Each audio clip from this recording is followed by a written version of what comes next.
Welcome to the Wrestling is Teeters podcast, and one of the weekly series, the Wrestling is Teeters podcast, because we've been doing it for a while. So just welcome to it, and the weekly series for this one would be Chad Gable, Otis, the Alpha Academy, same situation. Alright, let's get into it. A few months back, Chad Gable people thought he had the opportunity, he had the talent to get the push that he was supposed to get, but it didn't work out. Gunter dominated him.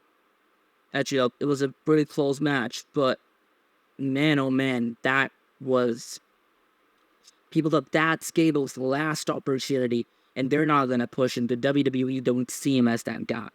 Well, we could have not been fast forward a couple months more later. In the road to WrestleMania, Sami Zayn challenges Gunter.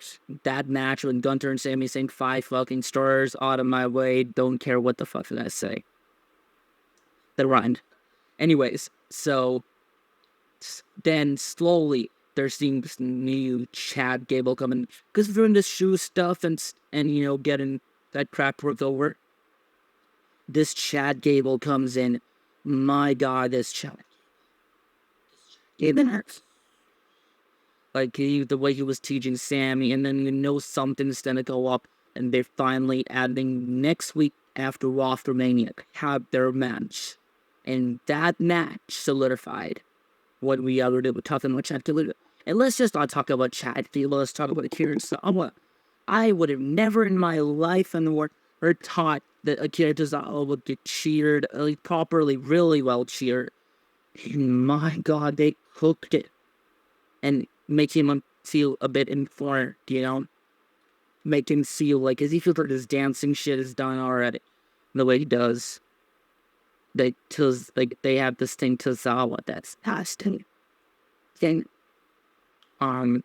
And other than that, like, Maxine Dupree, a few months back on Wrestling Cheers podcast, we have discussed, and also before that, we had discussed about Maxine Dupree's great,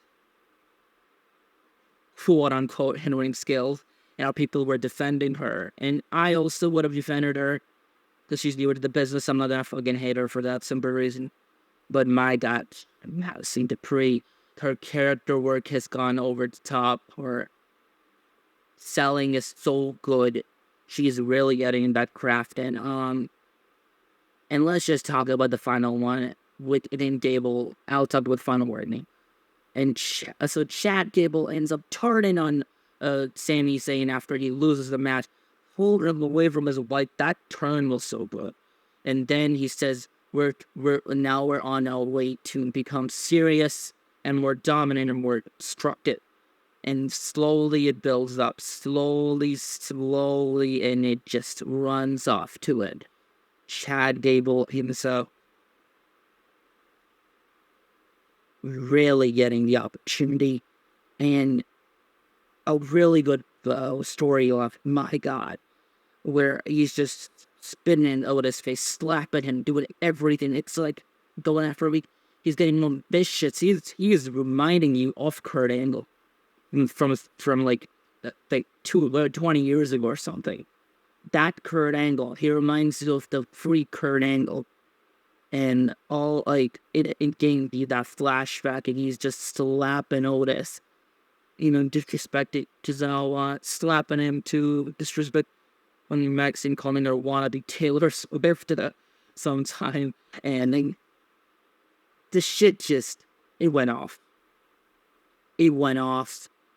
And it was so good. It was so good.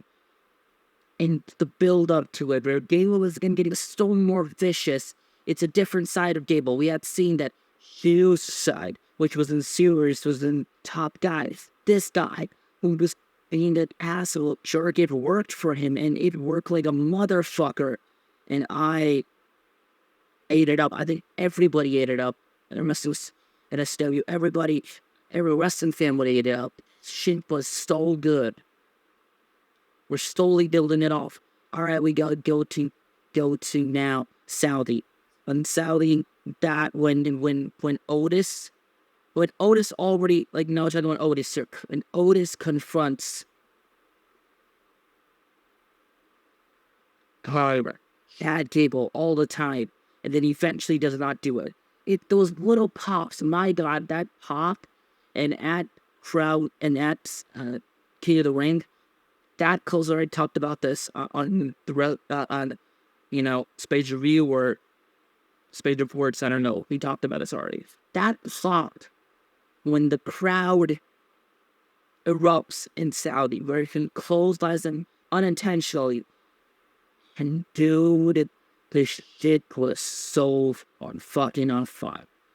Chad Gable, and like, he was gonna keep this, and he was gonna kill. And then when Otis finally pushes Gable or something, and he just like, he does that. And there are more to tell with this story, really. But this After the Academy story, man, it was a big part of the rest of the series podcast. We're not going to discuss more. It's like probably not a full podcast, but it's like a thing about it here to discuss here. To when is he picked that? God. It was like, no fucking way that they can turn back from this. Oh, they can, and they fucking did. They turned back from it in such a fucking well late. Dude, this shit was on flames. It can be described. It just can't. It was so good. Triple H booked a mid-card feud to be the best thing on Monday Night of CM Punk and Drew McIntyre's out there. What is this? You get this keep. This was theater. This was absolutely pressurized, great content, and Triple H full of booked it. He slowly did it. It was such a great build-up. And they're probably building up to something more with Chad Gable, the Alpha Get story, but my God, this thing has been such a masterpiece.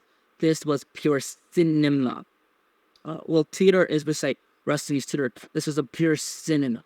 It was nowhere not to say that it's not. That it was cinema. Anybody said it was. It was like bloodline level flashbacks. And speaking of that, there'll be one coming about talking about the podcast discussing about that. But anyways, we are here off from STW and the Wrestling is Theaters podcast.